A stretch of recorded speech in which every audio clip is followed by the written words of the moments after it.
Okay, Rick, so we've talked about spinners, we've talked about jigs and bobbers. Right now we're going to talk about a bead setup.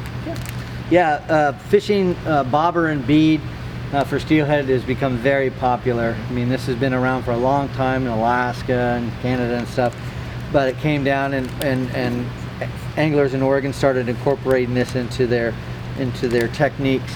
And so there's two different kind of beads. There's a hard bead, and then there's these soft beads that are very popular. And they come in a variety of different sizes. You know, for example, I've got a 10mm size soft bead and a 14. A lot of times you use a size based on the river, based on the color, based on the time of year type of thing. So there is some method to the madness when you're choosing your beads.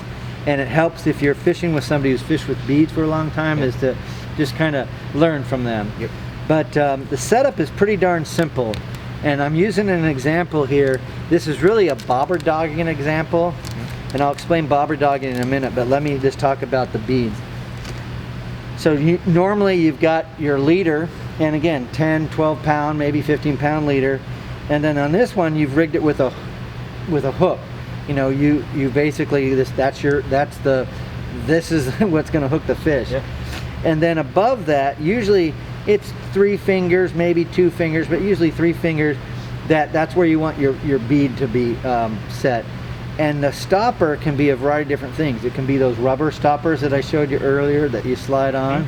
Some guys use monofilament and they'll tie this a stopper knot. And then there's also a T-stop that people will run through that and keep this bead from sliding down to the hook. A lot of people use a lot of different things. Whatever works for folks is what they choose. I run just a little egg stopper on that, and I don't peg the bead. I just let it sit there, so I don't put something inside it. There's these little pegs that you can buy to peg the bead to keep it from moving. Or just a toothpick, right? Or you can use a toothpick and cut it off. Yep. But I like the bead just to be, you know, on top of that bobber stop, and it works just fine. And then same kind of concept. You have your leader, and then above that there'll be an inline weight, and then there'll be a bobber, and you fish it very similar to your jig setup. This setup here, this bobber dogging setup, as you get more experience in steelhead fishing, what this has done is you basically have taken a drift rig, which essentially is just a pencil lead run to a hook with corky, yarn, eggs, or whatever, and you've added an indicator. This bobber is just an indicator to let you know, hey, you had a strike. And you typically will fish these from a boat, but they're effective from a bank. It takes some practice. It takes some, you know, you need to go out there and give it a try and learn to get the right drift and mending accordingly.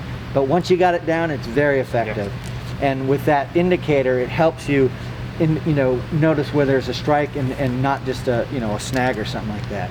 So, so what we would do is just tell you to come in. We can hook these up for it, get a good example set up for them, and take it out. There's a ton of YouTube videos on how to run these things, but there's soft beads and there's also hard beads. The hard beads are going to be in a variety of different colors. Some people like them because they're more opaque. They might look a little bit more natural, but they're rigged pretty much the same way. You can add scent to these, whether it be a spray scent or a rub-on scent or whatever. That's effective too. Okay, so it sounds like we've got hard beads and soft beads. And the soft beads might be a little bit more realistic to a fish, but the hard beads are going to be a little bit more durable, easier to keep in place. And yeah, a little bit more, maybe the color represents something that they see naturally in the system.